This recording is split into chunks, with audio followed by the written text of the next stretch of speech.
Welcome back to the BJJ Fanatics podcast. I'm your host, Ryan Ford. My guest today is a black belt in Brazilian Jiu-Jitsu. He's a 3-time Rise Invitational champion. He's also a Sapatero Invitational champion and a multiple-time Fight to Win Super Fight winner. He's also an ADCC East Coast Trials silver medalist, and he's the co-founder of Vanguard Academy in Lake Grove, New York. Ladies and gentlemen, it's my pleasure to be joined today by Jason Rao. How are you today, Jason? I'm good, Ryan. Thanks for having me. It's great to have you here, man. Jason, I look forward to getting to know you and hear your story a little bit. I know a little bit about your story because we have a mutual friend, actually. I know him as Anthony. I think the guys up at Sarah Jiu-Jitsu know him as Fireman Tony. But he, oh, yeah. Yeah, he moved down to Atlanta, where my home team is located. And, oh, okay. Yeah, and he's been training with us ever since. So he always used to give you very high praises. He always mentioned you as one of the best guys in the room up there. So I'm looking forward to hearing your story, man. So I appreciate you taking the time today. Of course, my pleasure. Yeah. So man, the question I always like to start with: tell us about where you're from originally and what life was like before you found jiu-jitsu. So I was born on Long Island. So I grew up in a town called Port Washington, which is probably about 45 minutes from where I live right now. I was pretty average guy. I went to high school in that town, and I started training jiu-jitsu when I was 20.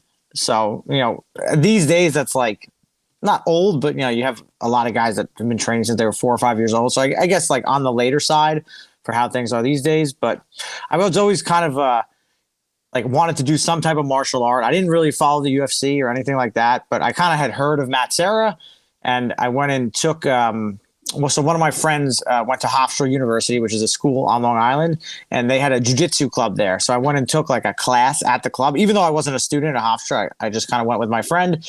And the person who ran the club was a Serra Jiu-Jitsu blue belt, so a blue belt under Matt Serra.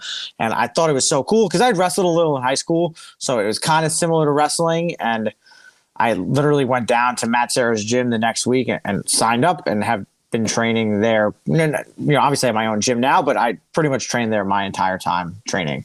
So I've been at the same gym the whole time. I went to the Blue Basement at Hensel Gracie Academy as well, but I've been doing it ever since then. Now I know that you do have a wrestling background. In fact, Hofstra has a pretty decent wrestling program in-house. Yes.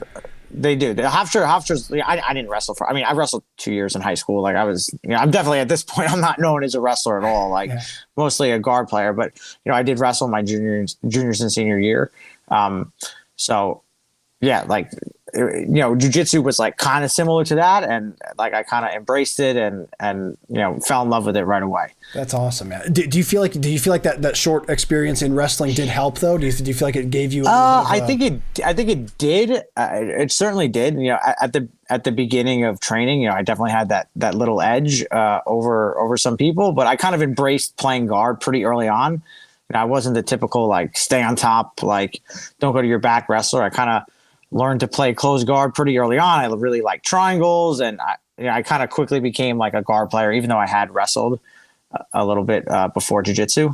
But like these days, that's something I'm focusing on more a lot now is wrestling. But like very quickly, I almost feel like I erased my wrestling, like prior wrestling experience, and kind of just like embraced the jiu-jitsu mindset, I guess. That's incredible. That's so the guard spoke very natural to you when you first started training. That's really yes, cool. Yeah, it definitely did. Yeah. Just for whatever reason, I was, I was always pretty flexible. I had long legs, so I really gravitated towards closed guard when I first started training. I like triangles, arm bars. Your kind of classic closed guard game, and I didn't really get into leg locks and stuff till I was like already a brown or black belt. So I kind of trained in the gi a lot more when I first started training, and kind of had a more traditional jiu-jitsu game. That's awesome. When I first started. That's really cool. And I know that you started and you went from white to black directly under Matt Serra. I mean, under Matt Serra, yeah. Man, talk about having just great guidance in the art, man. Yeah. One of the best of all time. Yeah, it was great having him as an instructor. So when I first started training, he had 2 gyms. So he had one gym in East Meadow, which is the gym I started training at, and another gym in Huntington. And I basically kind of went full send right away. Like I trained every day, and I got a job there pretty early on. So I was working the desk. Like I got my blue belt at maybe like 6 or 7 months, so pretty quickly. Wow. And I got a job. The guy that was working the desk had left, so I got a job working there really early on. So I was like, I would sell memberships behind the desk, answer phones, but I would be there all day. So I would get to train twice a day. Like I had a key to the gym. I would come early and drill. So I had like a lot of access to a lot of training, like really, really early on as a blue belt, which was really beneficial to me. And having, Matt there, Matt was still fighting at the time. I think maybe a year and a half after I started training, he like had his last fight, but he was still active, which was cool. Chris Weidman was just coming up. A few years after I started, that's when Aljamain Sterling started training, Merab Dvalishvili, like these guys who are like, like I remember their first days training Chris Weidman was there before me, but I remember when Aljo, when he first came down and started, when Merab first started. Wow. So it was pretty cool to see it. Like Ali Quinta was like still amateur fighting when I first started training. So it was like cool to see like the transformation of all those guys over the years. Definitely like very special to be a part of that. Man, I can only imagine. That must be really cool to see all that. Now, it's kind of interesting too, because Matt Serra's gym, both the Huntington location and the East Meadow location, are known for producing a lot of great fighters, man. And it's also cool because you took the route of just being a professional grappler. You're one of the early guys that I can recall who was really out there at the forefront of the submission only scene. You were at all kinds of events all over the place. What made you decide to go straight towards jiu-jitsu and not so much towards MMA like a lot of your teammates were? I think I always kind of like, I never really wanted to fight mixed martial arts. And that was I guess a lot of people like will do jiu-jitsu with the intent of eventually fighting. I kind of just really like jiu-jitsu for what it was. Awesome. And earlier on when I started training, it wasn't really a route to making a living like there is now. I kind of like figured that I would want to open my own gym one day. Sure. Down the line when I got a black belt. But, once that kind of submission only movement started, like the guys at Renzo Gracie Academy really kind of, like Eddie Cummings, Gordon, and Gary, like kind of leading the way with that. Like I kind of I was like, wow, like, there may be some viability in just like being a competitor in terms of like, making a living doing that. And just because of like the proximity of Renzo Gracie Academy to Serra's and like Matt Serra's relationship with John Danaher, it was a very easy transition to start training there. Just because when John Danaher first started, Matt was his first instructor. So they had a great working relationship, and like it was very easy for me to just walk in there and start training in that room. There wasn't like any politics involved or anything like that. So, and I felt like that was the highest level training I had access to, and truthfully, it was probably the best training in the world. And it was like a really easy transition. It made perfect sense to start training there. And I obviously had Matt's blessing. I was still working at the gym, like teaching full time at Serra's. I would go train at Renzo's in the morning, afternoon. So it worked out really, really well. That's incredible. Yeah, I mean, what a great position to be in. There's so many people, like you said, that'll come from all over the world to learn from John and rub elbows with the Death Squad and stuff. Yeah. You just had to go from Long Island into the city, so that's pretty amazing. Easy transition. And I'd always kind of known who John Danaher was. Like I knew him. I remember when Matt was still fighting, he would go into Renzo Gracie Academy and he would work with John a little bit, like for his jiu-jitsu. I know Chris Weidman would work with him, and like John had sporadically over the years taught a few seminars at Serra's before he had really like blown up as the jiu-jitsu coach that he is now. So, and I had like sporadically sometimes gone into the city and trained, like, on like a holiday when I was off or whatever, I would go train at Renzo. So I always knew he was a really good instructor. And I just remember going in there and like taking a class, and like everything he showed, I could immediately like add into my game. It was like immediately actionable techniques. And I was like, man, this guy is really an amazing instructor. And then when those guys out of Renzo started competing, because he never really had, prior to like the Death Squad, he never really had that many high level jiu-jitsu competitors. So it was kind of like he was this amazing coach, but I felt like he was a little unknown. And then when that happened, he started producing those competitors. It just made perfect sense for me to start training there, like almost in a full-time sense. That's really cool. That's amazing. Yeah, I remember first hearing about John because my instructor, Paul Creighton. He's Renzo Gracie affiliate. Yeah, he is one of Renzo's early guys. Yeah, he came up alongside John, and he used to talk about John way before the Death Squad was even a thing. He was just like, man, there's this one guy up there that's just like this brilliant mind, and if you ever go up to New York, you got to meet him. And I never got to train or learn from John directly, but man, I mean, talk about just an incredible mind for jiu-jitsu. So yeah, absolutely. What was it like? How would you compare that to learning from, say, Matt Serra and learning from Danaher? Like, how do their approaches and their structures differ from each other? So it's actually interesting. Like, a lot of the techniques that I learned from Matt, even as a white belt, are things that like I see like John and Gordon showing in their instructionals today. Like, so I can definitely see the influence of like the Renzo Gracie lineage. there. Like a lot of like Gordon's like half guard instructionals, like, you know, that like I think a lot of people have not seen these techniques before. Like a lot of the stuff like I learned from Matt as like a white and blue belt. It was just stuff that he was doing, and I think that was kind of like passed down. And like you could see where I'm not saying that Matt taught Gordon that, but like I could see where the influence came from, like that Renzo Gracie lineage. But instructor wise, like I feel like Matt is like the best fundamentals instructor I've ever seen. Like he has a way of like teaching like simple techniques and does them in such an efficient manner, almost unlike anybody I've ever seen before. Like he shows like an elbow escape from mount, like a simple move that you've seen taught a million times, but the way he does it is just like so efficient and so clean that he like it's almost like he does these like simple movements, but like so effectively that he can make them work. Like even I think he's 49 right now, but he still rolls with, you know, good black belts and just like tunes them up like nothing. So versus like, and again, learning from John, I could definitely see the similarities, but John was like the type of person, like he would like, you would learn a position from him that like I had used my whole life or my whole time during jiu-jitsu, and he would like show you an approach that I never heard before or never thought of before.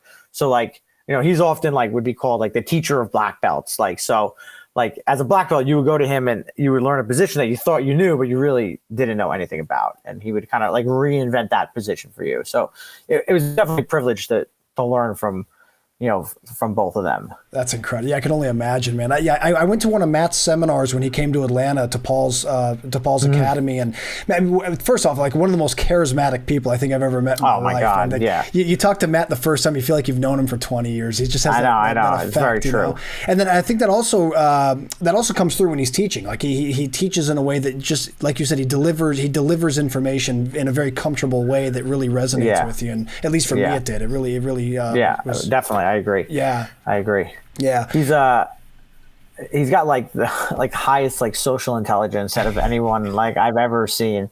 It's like, just like he like can like capture a room when he's speaking. He can like, you know, like you said, you meet him for the first time and you feel like you've known him for 10 years.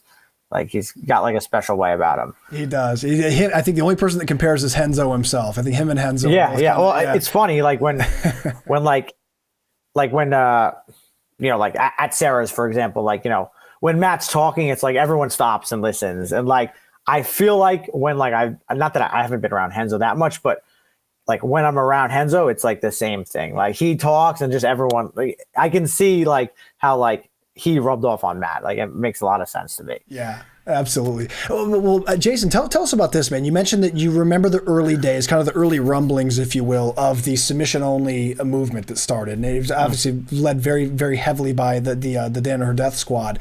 What do you remember about those times? What do you remember about, I guess, the early events that those guys started going to and that you guys all started competing at? And did you foresee at that time that this would become something like what it is today? Because today it's almost completely taking over the sport. Yeah. It's very interesting. It was a cool thing to be, you know, a part of. I definitely came in like not like super early, but still pretty early. Like when I started going there consistently, there was obviously Eddie, Gordon, Gary, guys like John Calistine, Oliver Taza, Ethan Krellinston, Pierre Leclerc. I mean, I'm trying to think of names. So at the time, I would go in with my training partner Nick Ronan, and he's actually my business partner now at my gym. So we would go in and train at Renzo's, but like it was like starting to get established, but it was still very, very new. But it was very cool to kind of see, like, you know, where it was then. Like it was kind of this like new age of jiu-jitsu a little bit, like especially with the leg locks. It was still very like unaccepted by most of the community, and like I feel like it wasn't like these days, especially with the BJJ Fanatics instructionals, there's just such a widespread of information. Like everyone has access to this stuff, and there's people from like random parts of the world who don't have necessarily access to like good jiu-jitsu in person, but learning from these instructionals and can learn this information. But at the time, it was like the people at Renzo's were the only people that knew this stuff. So it was like, you know, it was like a massive advantage in competition. Like it was like as if like you knew how to do a leg lock, you would be able to tap, you know, like the person you were competing against, even if they had way more experience than you in like other facets of grappling. So it was like very much like almost an explosion of information. I felt like the people at Renzo's were completely at the forefront of that. Like it was like we had access to like a new form of technology that nobody had access to at the time. So it was very cool. And it really felt special to be like a part of that crew and being able to train with them and like learn from them and, represent them when competing and like have access to that almost technology that like, it was like, when like Columbus came over to America, they had like firearms and like the, Native American, that's almost what it felt like sometimes. Like, it was like people didn't understand or know this stuff at the time.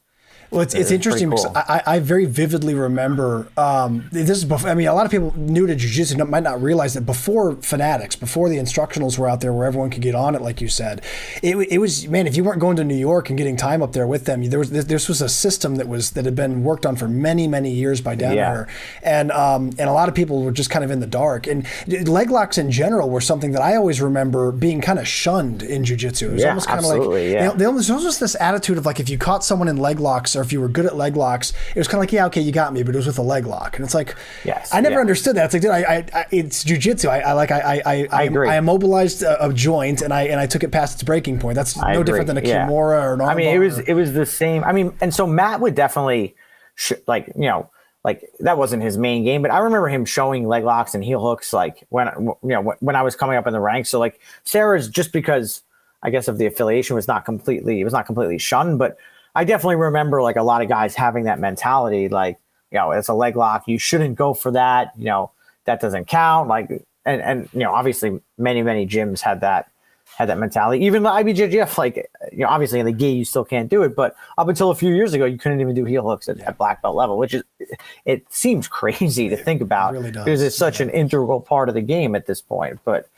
I think it just, that type of thing happening, like them allowing that, like BJJ Fanatics, like I feel like it was such an explosion of information for people, like that anyone in the world had access to this stuff. Like you could see the levels in these competitions just is like getting so much higher. Like each ADCC trials, like the level goes up and up each event, even from like the East Coast trials to the West Coast trials. People are just continuously getting better because everyone, I think, has access to good technique. And even like for instructors, like you have instructors at gyms maybe who are like, the gym is not high level, but the instructor has access to this material and is using that in their curriculums. And if the instructor is not doing that, the students know. They're like, this guy is like, not showing us the best stuff, because all this information is out there, like from these world-class instructors and competitors, like put it all out there. So like you have to, keep up with it. If you're going to stay relevant, either as a competitor or instructor or anybody in jiu-jitsu, like that information is available. If you can put the time in, no matter like where you train, you can like learn it and get good at it. Absolutely. Yeah. Well, the other thing I specifically remember as the Death Squad got more and more successful was that it created this absolute arms race within jiu-jitsu for everyone was scrambling to figure out how to use leg locks. And, so it went from being this thing where it was kind of like this sort of this redheaded stepchild, if you will, of the jiu-jitsu world, to all of a sudden being at the top of the pedestal. It's like, man, everyone's trying to get this new edge and this new advantage over everybody. What do you remember about your development of leg locks? Like I guess what positions most naturally spoke to you, and what techniques did you find yourself having the most success with as you started learning? So I kind of always played a lot of like single leg X guard, like as like a blue, purple, brown belt. Because I really only started learning leg locks when I had got my black belt. So I got my black belt in 2016, and like around that time is when I really started. So I was going to Hensel's a little bit, like maybe once every couple of weeks, but I would start studying like Gordon, Gary, and Eddie.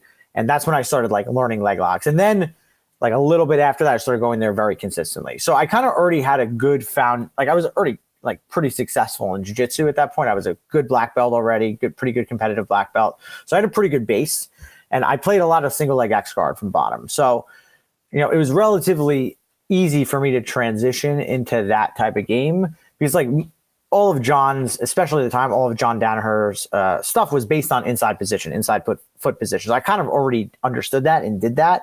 So it was like very natural for me to transition into leg locks, because I was already like getting into single leg X guard or standard Ashi consistently and using it as a sweeping position. I just had to convert it into like a leg locking position. So for me, it was like relatively easy.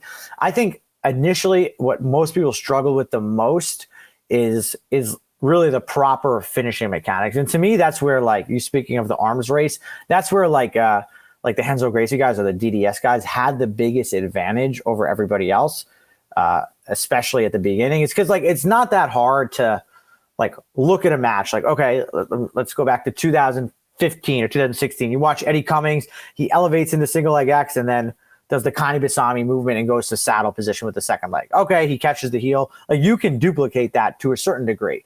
But until you felt the mechanics that were being applied with the heel hook, like, it was like, I remember trying to do it. I remember doing it and being like, okay, this is what it looks like he's doing. But it was like such small, minute movements. And there were so many things happening that you couldn't actually see were happening. Because, like, it was such like a micro movement or like a little movement of the hips or like when applying the heel hook correctly, you can't actually see like what the person is really doing because all the torque is going into the knee. Like, you know, if they were bridging without the leg there, you could see the direction their hips and body would be moving. So it was very hard to see that. Then I remember going there and then, like, feeling it. I was like, oh, this is not what I was doing at all. This is completely different. And then, like, I learned the mechanics. And to me, even these days, that's one of the hardest things to get properly. Even like watching the instructionals, people will certainly explain that. Like, that's a, you know, important part of leg locking is breaking mechanics. But it was like people could watch DDS footage and reproduce kind of what they're doing, but then they would get to the position and it just would not be nearly the same as what was actually being done. So I felt like that was, you know, the big advantage to being had. So personally, like, I always played single leg X and I kind of taught myself the positions, like, by watching video. But then when I trained there, like, understanding the finishing mechanics was really, like, kind of where I made the biggest jump. Like, being able to put someone in a heel hook and, like, have them, like, legitimately, like, be like, oh shit, my leg is gonna break, versus like, okay, like, I can spin, I can move, like, this is not that threatening. Then when you go with someone who knows what they're doing, it's, like, terrifying.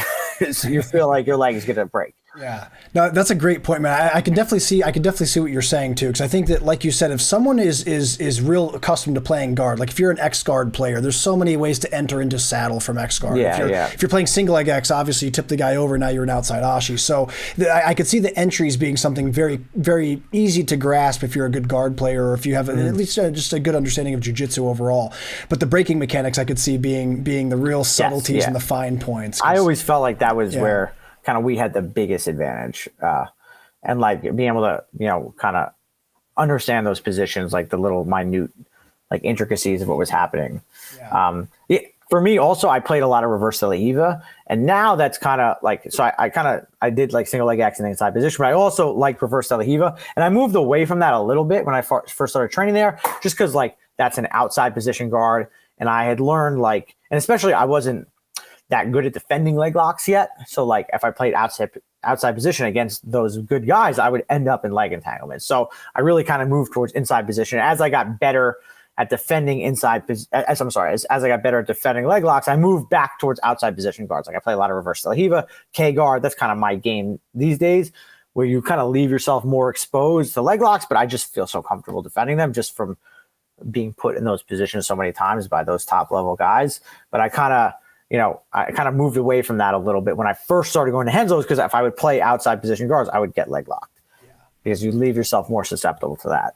Yeah, absolutely. Well, that was a huge thing that I learned as I was learning leg locks initially, when I was part of that initial arms race that everyone was jumping on, was understanding the importance of pummeling your legs to the inside. And we mentioned Anthony Boudion, our mutual friend, earlier in the conversation. He's someone that helped me immensely with that. Like, that was one major mistake technically that I was making, is I was playing, like, I played a lot of de la Hiva. I did a lot of things that would put my legs out on the outside position of a person. He says, man, I'm snatching these up on you because you keep doing this. Let me show you. Yeah. And so he helped me immensely with that. But I feel like that's a really important strategic concept to understand. So I'm happy you mentioned the inside position. Yeah, are there any other big ones that you think are really important to understand right off the bat?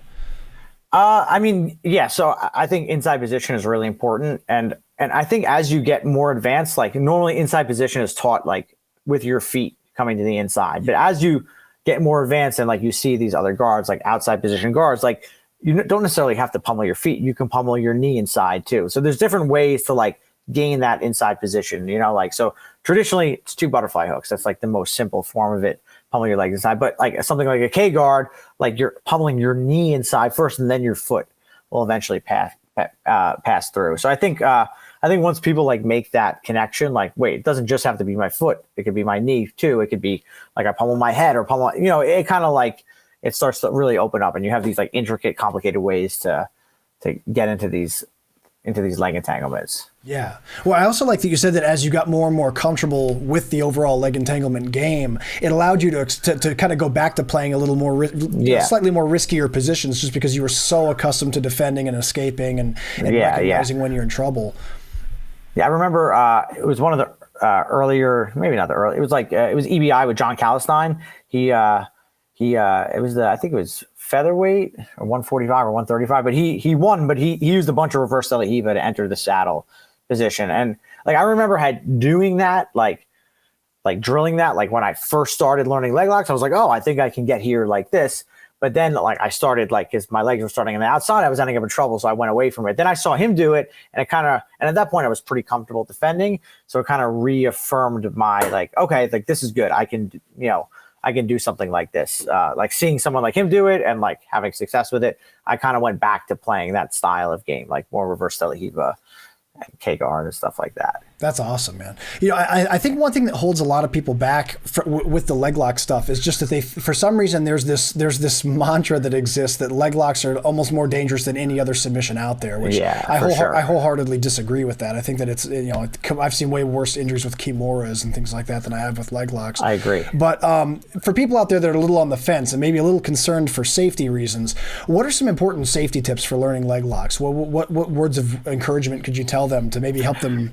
Yeah, that's a great question. I think a big part of it, and I remember John saying something like this, is like the culture of where you train, right? So, I mean, if you're training in a gym where like nobody does leg locks, and you're the person that's trying to learn leg locks, or maybe bring that to your academy or work that game, like it's gonna be very hard to like get a kind of a realistic feel for that, because oftentimes people are very scared and they tap very, very early, which is not wrong because they may not understand the position and they're scared of getting injured. So I think, I guess depending on who's listening to this, but like as an instructor, from my point of view, like I want to create an environment where people are like comfortable in that position. When someone new comes into the fray who's maybe not that comfortable with it, like they're going to be put in good hands. So if they are, for example, like fear tapping to a leg lock, they're going with somebody who's not going to hurt them. Or if they move erratically or do something stupid, they're going with someone who understands the position and is not going to hurt them. So I think like doing what you can to build a culture at your gym of like understanding of these positions, because truthfully, like obviously you get put in a heel hook, you don't want to just let your leg break, but at the same time, I don't think you want to just tap right away also. Like any submission, like there's like there's early and late stage defenses. And I think like the more comfortable you get in these positions, the more you're going to learn to explore those positions. And truthfully, like your leg is just not going to break. Like again, I'm not saying you should sit in the leg lock and let your leg break, but as long as you're going with someone who is not applying full force, and then you're not twisting or turning full force, you're trying to like work your way out of the position and feel the position and like, okay, I twist my knee a little bit this way, that takes the pressure off my knee, that puts the pressure on my foot. Now I can heel slip. Or, okay, I can twist my knee a little bit this way. Like I feel some pressure on my foot, but I free my knee. Now all the pressure is gone. I think it's important to like work through those positions and have like a mentality or a cultural mentality of the gym where people like get the submission and then they like tone it down a little bit. Maybe they go from like 70, 80% to like 50 or 60%. And like the person defensively also tones it down a little bit, and you kind of allow yourself to work through those positions. But I think there has to be like a mutual understanding of both parties that like you're doing that, versus if one person just tries to hurt you, you have the potential to get hurt. Or if the person defending just either doesn't tap or just taps right away, both of those are not good. So like a mentality where you're trying to work through those positions. But again, I think that comes from like the top down of like the instructor usually kind of trying to imbue that culture in your gym. Like, and it could definitely be like, I remember first starting doing leg locks at Sarah's, and a lot of people didn't do them. And I would get the positions and people would just tap right away. And I would, try to encourage people, like, listen, like, I'm not going to hurt you. Like, just look, this is what you want to do. You want to hide your foot this way to defend. Like, feel if I do this, see how this is not really on. Like, I have to put my hips in, like, and like try to like teach the people you're working with them, and like almost like like knowledge is like if you're scared of something that you don't have any knowledge of, like, and if you can gain knowledge of those positions and understanding, like, you're going to be less scared and really less likely to get injured. Yeah, that was really well said, man. It's something that helped me immensely with this very topic. I've been really lucky to get to train with a lot of really good leg lockers, and I don't really consider myself to be anything special with leg locks, but I've trained with a lot of people who I think are very, very high level. And one thing that I always watch them when I always notice when I watch them roll with each other is that they recognize when checkmate has happened. So a lot of times they tap when they know, hey, dude, all the pieces are in place here, his grips are correct. They usually don't even have to put in the breaking mechanics in order to tap. They just recognize, that's a wrap. I got caught. And by proxy, by training with them, I've actually gotten pretty good at recognizing that myself, which is why I feel pretty comfortable when I get put in different leg entanglements. I recognize, like, I'm not going to get out of this. That's a wrap. Yeah. Do you think that's a big piece too? Is just being able to recognize when checkmate has arrived? Yeah, absolutely. I think you could apply that to almost all of jiu-jitsu, but like especially with leg locks, definitely like having like a realistic understanding of, okay, my heel is caught, my knee line is captured, like I can't heel slip. Okay, it's time to tap. Like it shouldn't be like I felt like my knee was gonna explode, so I decided to. You know what I mean? Like you should have an understanding of what is gonna happen. But truthfully, and I wouldn't recommend what I'm about to say for everybody, but like I've gotten hurt. Like not like a ton of times, but I've like been in heel hooks in training, especially when I was really learning the positions, and I would be trying late stage escapes, and I would get like potentially a little injured, like I would pop my foot or something like that. And I truthfully think, and again, like depending on who you are you like, I don't want to use the term hobbyist, but are you someone that trains 3 times a week? You have your construction job, like maybe this is not the best thing to do. But if you're someone that's serious about like getting very good at these, I think it's like okay to take minor injuries in the furtherment of like learning like what point you're okay and what point you're not okay. Like, and I think part of the reason I feel so comfortable in these positions is that I understand where like I'm going to get hurt and where I'm not, because I've gotten hurt in the positions a little bit. And like, they're kind of shitty to say like, oh, you have to let yourself get popped in leg locks. But I do think there's something to be said for that in like a controlled way. And again, like I'm not saying that's for everybody. I don't think it's for everybody, but if you're someone that like wants to be a pretty serious competitor, I think that definitely can help you. But you can apply that, like if you look at Craig versus Gordon in that EBI, like most people are tapping in that armbar, right? Yeah. But like Gordon has spent like a significant amount of time in those positions, and like I guarantee you he's popped his arm in training, learning how to do that in a competitive scenario, right? Like it's not like he's never been that deep before and he got out. He's been that deep many times, and there's been times maybe he got a little deep and he tried to turn out, and his elbow, he took a little pop in training. Like it's happened. And I think most people who like get into that level of escapes will tell you that's the case. Like, and that's just like the fact of it. And I'm not saying everyone has to train like that, but like you're truthfully gonna gain a better understanding of those positions.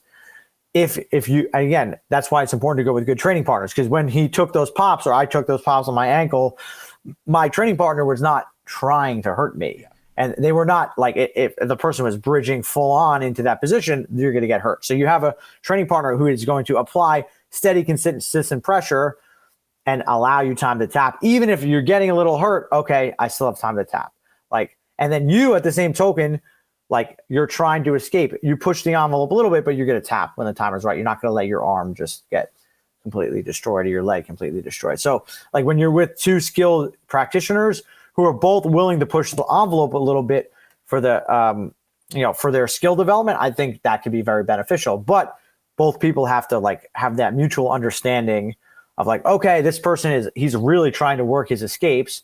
So like, I'm not going to hurt him, but like, I'm going to put the pressure so he knows when like that submission is actually on. Yeah, no, man, there's so much truth to what you're saying, man. I think that jiu-jitsu really is in a lot of ways playing with fire. I mean, it's a combat sport, and it's, we're not playing badminton here. So there is, with enough time spent in jiu-jitsu, you are going to learn your body's physical limits. But of course, like Jason's saying, like you're saying, Jason, it's there's no way to find those limits without without testing them. But yeah, I agree. Yeah, but again, good responsible training partners are what we always are trying to be, and what we're trying to seek in others too, because that's what keeps you from having anything catastrophic happen. So yeah, absolutely. Yeah.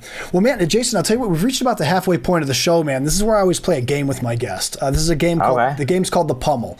The Pummel is a series of random questions. Some of these are about jiu-jitsu. Some of them have nothing to do with jiu-jitsu. But if you're down to play the Pummel game, I'd love to play this with you. I'm down. Let's do it. All right, man. Question 1: what's the worst job you've ever had?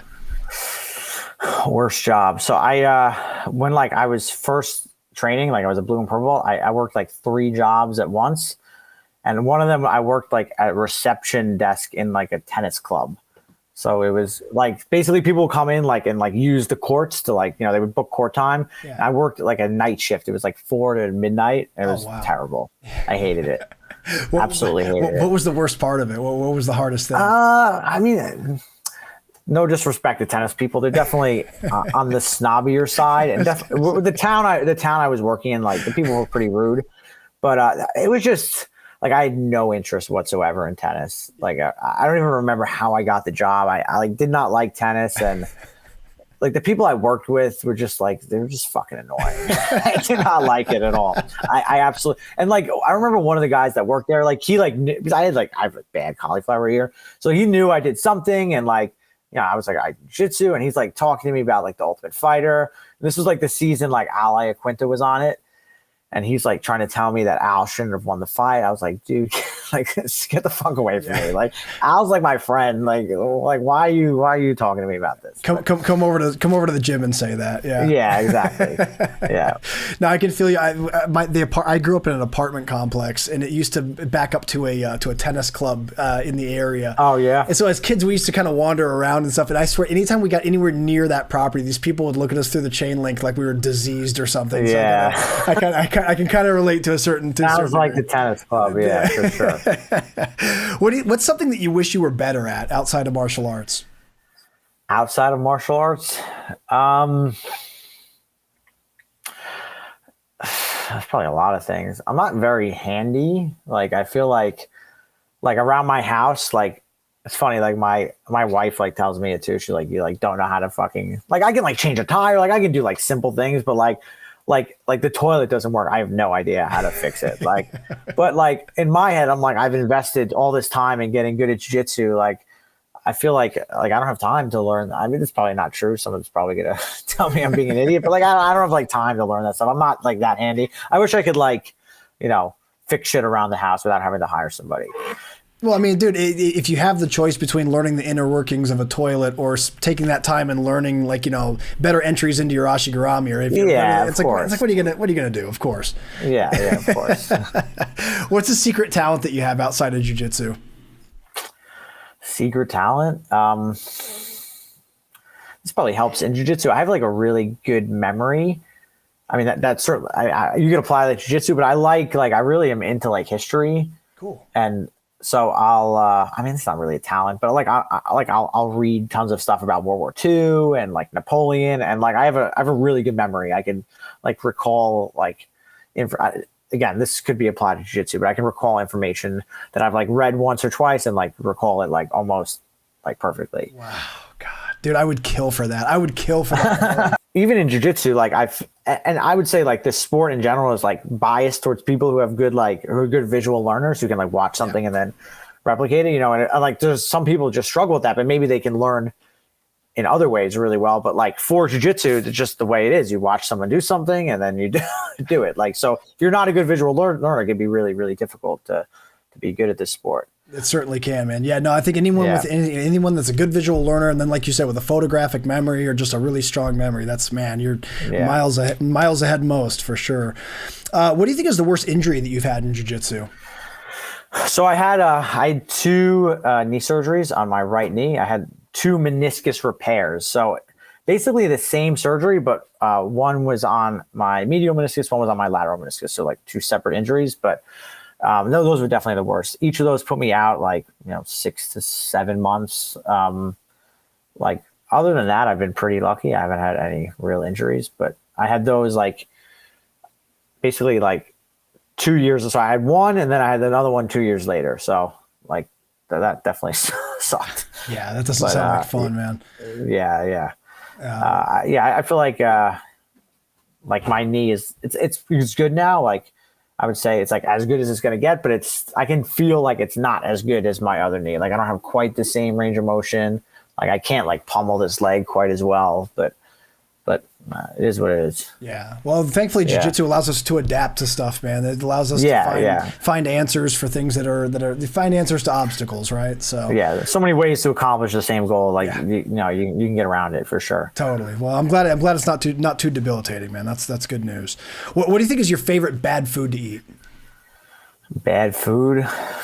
Probably pizza from New York. We got good pizza here. It'd be sacrilegious if you said anything else. Yeah. Yeah. Probably pizza. Yeah. There's a lot of good pizza here. Describe your perfect pizza. I'm like simple. I just like a regular, just a regular pie. I'm not like it was actually funny. I was in Belgium last week. I camped there, and they actually had decent like Italian restaurants, but they're putting like mango on the pizza. I'm like, this is not pizza at all. That's like to me, just like if I go to a new pizzeria, I always get a plain slice, just because I feel like that's like the standard, like guys get like, I don't know, people are gonna shit on me because a lot of people like this, but they like buffalo chicken slices or like barbecue chicken.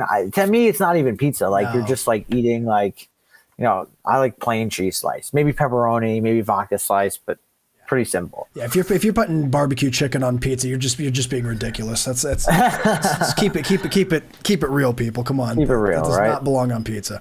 What do you think is your most hated food? What's something you can't eat no matter what? I don't know.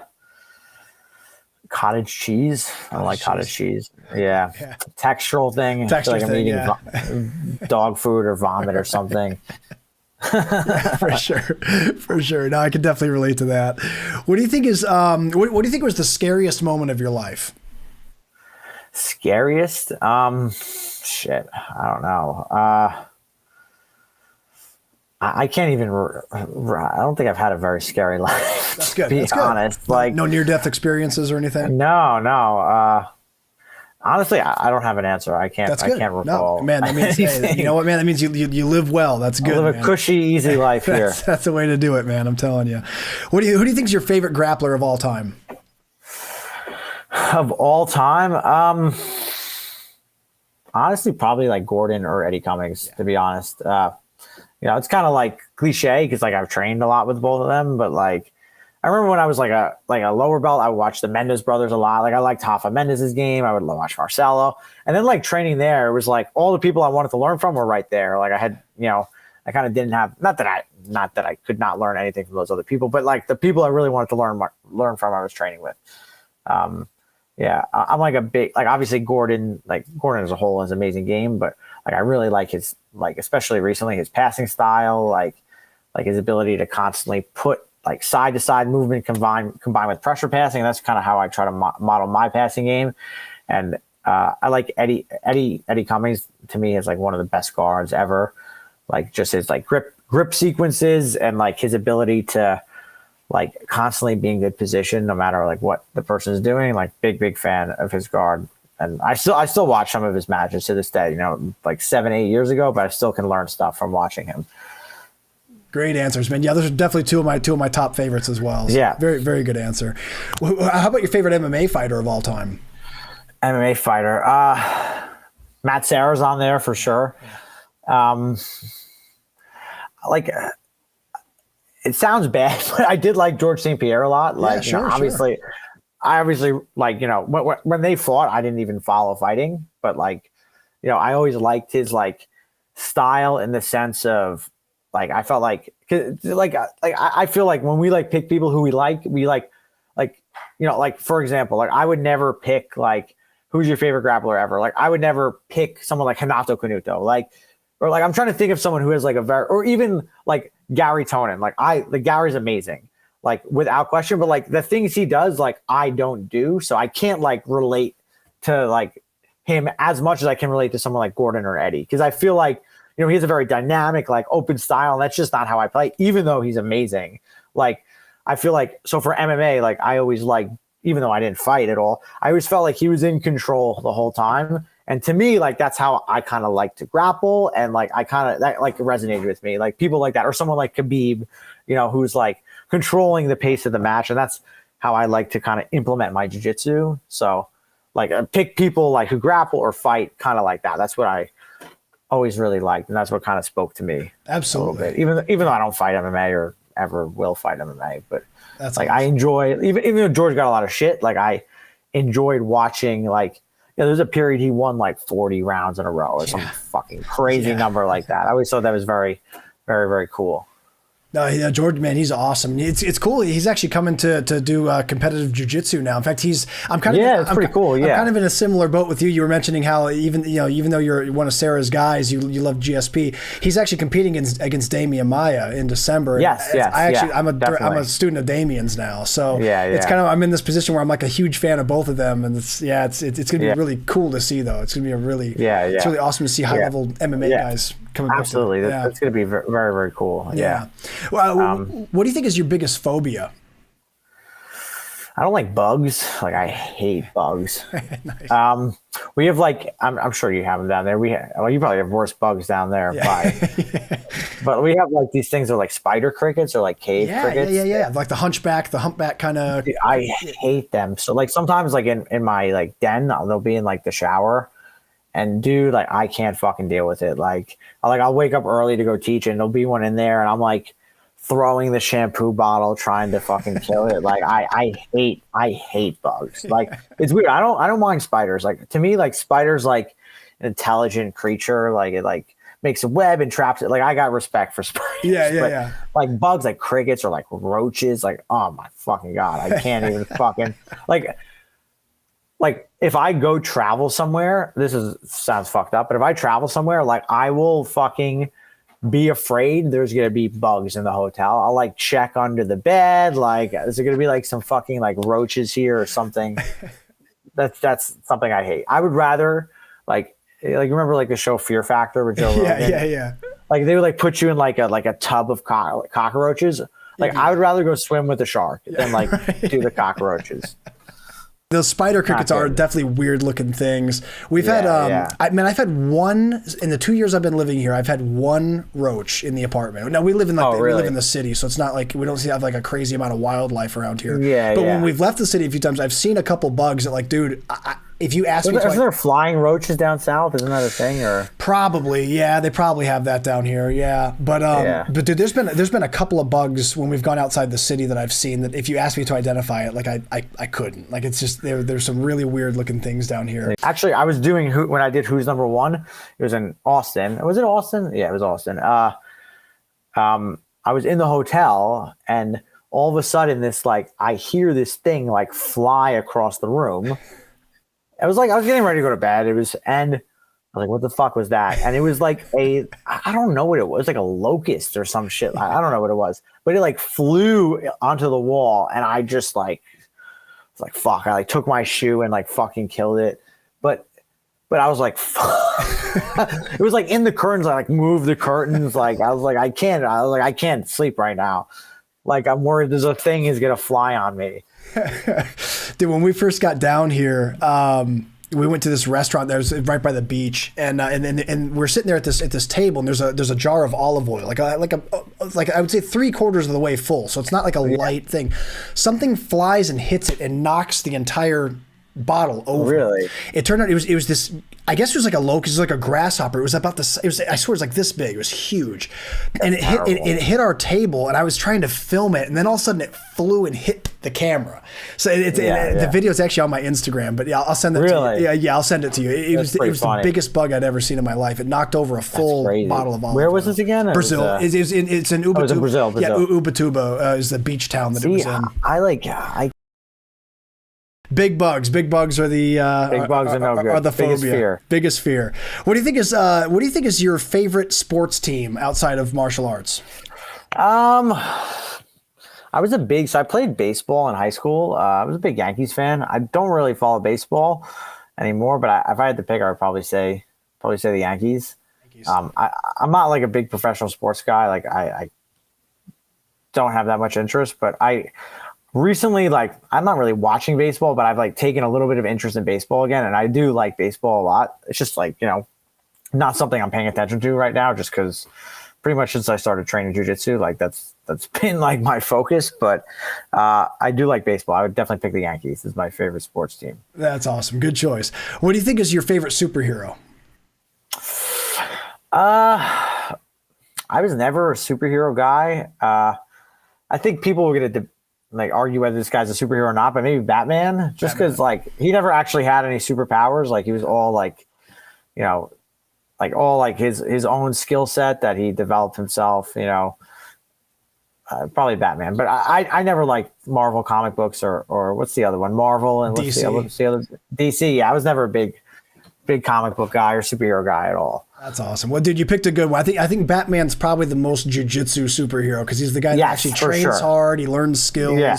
He can't shoot fire out of his ass or anything. It's pure abilities, right? Pure ability, exactly. If you could pick a superpower, what would you choose? That's tough. I always thought about if I could like go back in time to like when I first started training, like with the same knowledge I have now. And like just start then, like how cool it would be. Like I think that would probably be if I could pick something, like that would be it. Just to like go back to like being a day one white belt with the same knowledge that I have in jiu-jitsu now, which would be pretty cool. But I could just hear Matt Serra saying, "No, dude, seriously, where did you train? You have to tell me. Where did you learn all this? You're lying to me. You're lying to me." Exactly.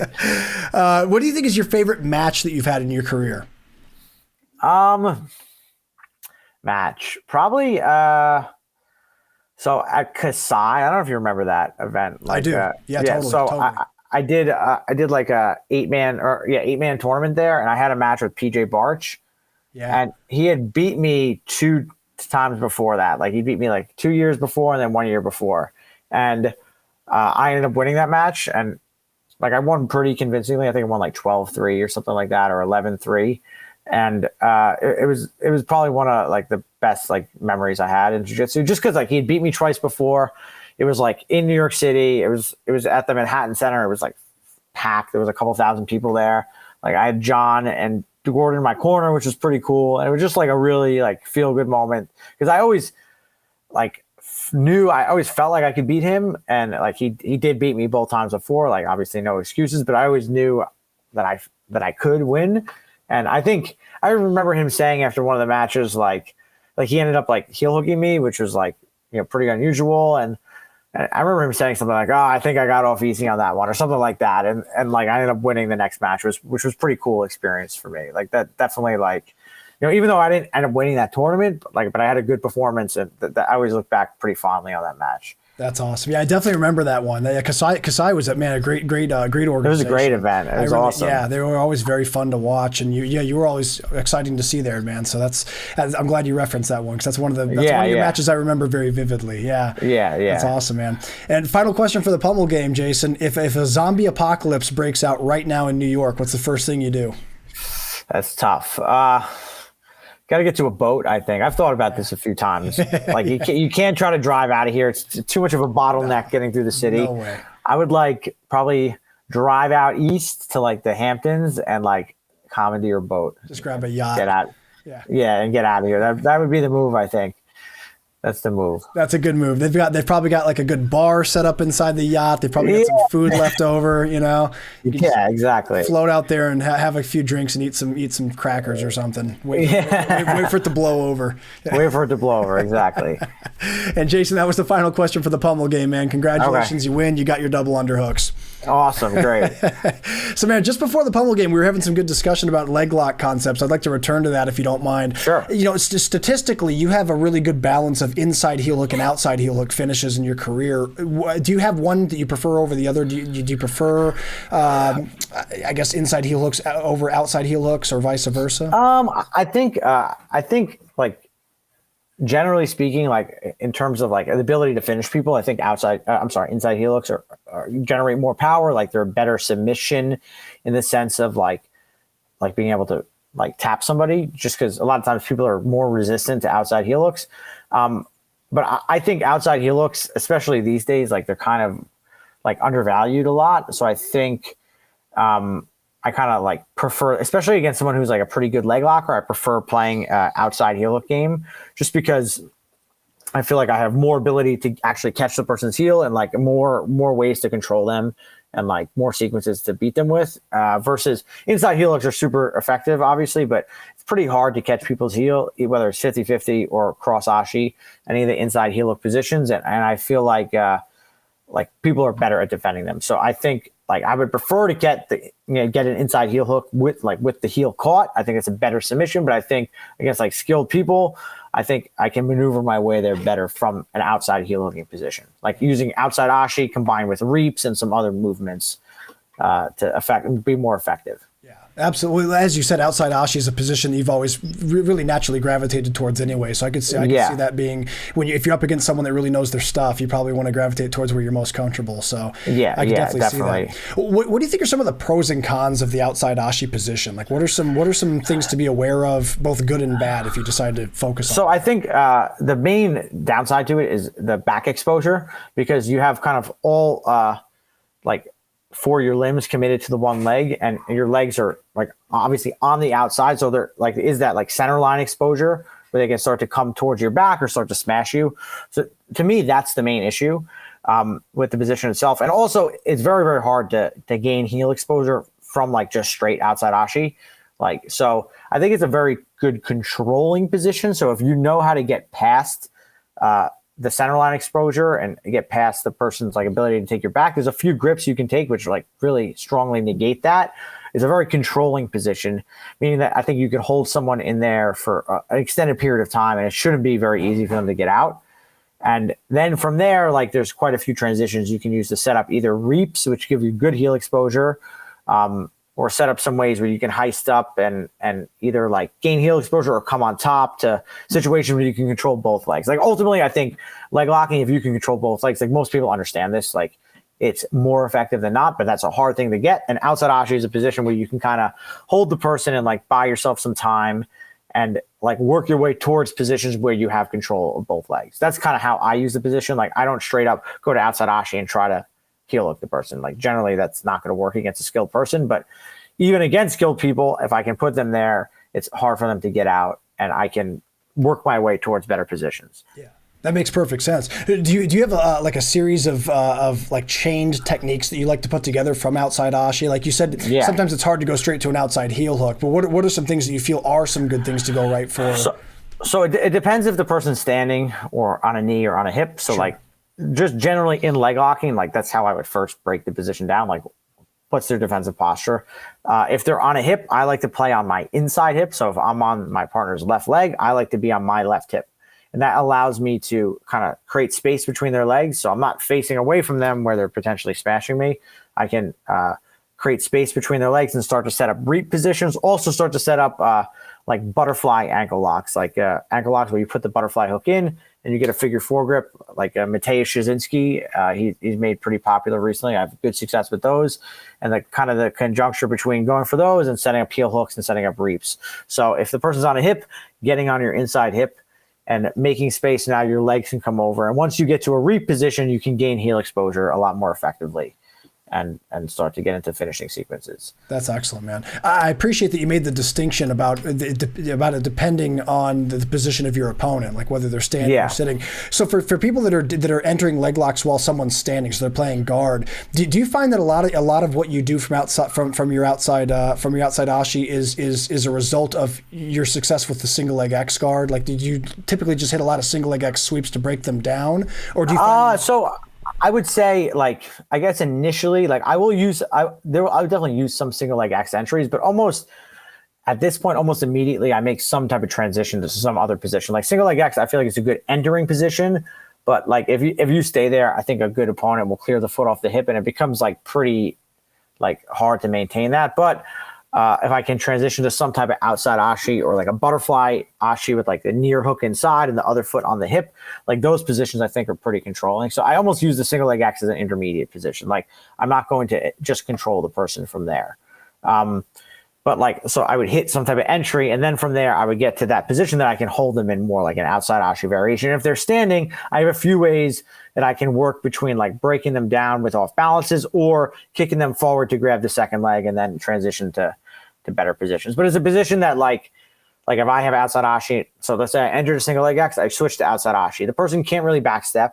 If you lock your legs correctly, they can't stuff your knee. So they're kind of stuck in the position, like for the time being, as long as you're doing the right things. If you try to dig on the heel when they're standing, which you do see people do, and they can get it, it's like generally risky, much easier for them to pull their knee out. And then I use a few off balances, either off balancing them backwards, or it's a variation called Y guard, where I use my outside leg to come inside, I kick them forward, and then I get both legs. Then when I have both legs controlled, the setups become a lot easier. So it's like very rarely will I straight up just use outside Ashi. And it's a position where if I feel like my position is falling apart, I can just go back to outside Ashi. And as long as I maintain my Achilles grip, it's hard to get smashed. It's hard to give up your back. As long as you're like not trying to attack when you shouldn't be. I think people just get there and they like try to attack, and then the position sucks. Like it's literally terrible if you do that. But like, it's the type of thing where if you're not doing the right things, it goes very bad very quickly. But if you are doing the right things, it becomes like a difficult position to deal with. Absolutely. Yeah, no, anyone that's listening obviously can tell that, anything related to leg locks, it's a very dynamic game. There's a lot going on. There's a lot of moving parts, a lot of variables. But man, I appreciate you sharing your knowledge with this. For anyone out there that wants to improve this aspect of your game, Jason actually has an awesome instructional with us. It's called Dynamic Outside Ashi Leg Attacks. And I really recommend it. It's available right now at bjjfanatics.com. And this is a really great place to start if you're trying to improve leg locks in general, and also if you're trying to learn how to use them safely. We talked about safety in the beginning of this conversation. Yeah, definitely. I feel that Jason did a great job showing how to safely and intelligently start learning this aspect of the game. So go to bjjfanatics.com and check it out, guys. Jason, in closing, man, what are some of your major goals for 2023? What are some things you hope to accomplish by the end of the year? So a big thing this year is the trials, ADCC trials on October 14th. Like that's what I'm like working towards for myself and a lot of my students as well. That's kind of what my big focus is. Like I just competed on Polaris. I thought I had a pretty good showing. Like I haven't competed that much in the past couple of years. I spoke recently about like having knee surgery. Like I had it 2 years ago and it took like about 9 months to recover. And then were the West Coast trials last year where I ended up losing in the quarterfinals. And then I opened the gym shortly after that. So I haven't really competed until Polaris. So like now I'm kind of, things are like, settled down a little bit, like gym's going great. And now I'm kind of going to focus on getting back into competing. Like, I'm feeling pretty healthy. So big thing for me is the trials, October 14th. And then, if needed, West Coast trials, whenever that is, next year. So that's like my main goal right now is qualifying for ADCC for 2024. Well, folks, unfortunately, we're fresh out of time. Jason, man, I really enjoyed this conversation, buddy. Thank you for taking time to be here. You were thank you for having me. Great content for us and a lot of great stuff for people to learn from. And you're welcome back on the show anytime. I'd love to have you back in the future. Thank you so much, Ryan. Of course, absolutely. For anyone out there that wants to keep up with Jason, it's real easy to do so. He's most active on Instagram. It's Jason Rao BJJ89. It's a great place to keep up with his seminars and tournaments and everything else he's got going on. He's also got a YouTube channel, Jason Rao 5948. Make sure you guys subscribe and hit the little bell icon to get notified when he adds new videos. He's also got a website, vanguardjj.com. If you guys are ever traveling through New York, specifically, I'm sorry, your academy is in which city is it in, Jason? It's in Lake Grove, so it's eastern Long Island. It's about an hour and 15 minutes east of Manhattan. Perfect. So if you guys are ever traveling through New York, anywhere near Manhattan, or if you're on Long Island, definitely drop into Vanguard Jiu-Jitsu. It's a great school, really beautiful facility, so drop in and check it out. If you can't make it out to New York, thankfully you can learn from Jason anywhere in the world here at bjjfanatics.com. The instruction that we talked about in depth today was dynamic outside Ashi leg attacks. So if that's an aspect of your game you're trying to improve, that's a great place to start. And then also, guys, if you happen to be in Denver or anywhere near Denver, he's going to be doing a big seminar there in August, late August. So make sure you guys check his Instagram and his website to get updates on when that's going to be and what time and where. Don't miss it if you're out in Denver. And Jason, I really appreciate your time once more, my friend. Thank you so much. Thank you for having me. Appreciate it. Of course. That's going to do it for this episode, everybody. I really appreciate you tuning in. Please stay tuned for the next episode of the BJJ Fanatics podcast.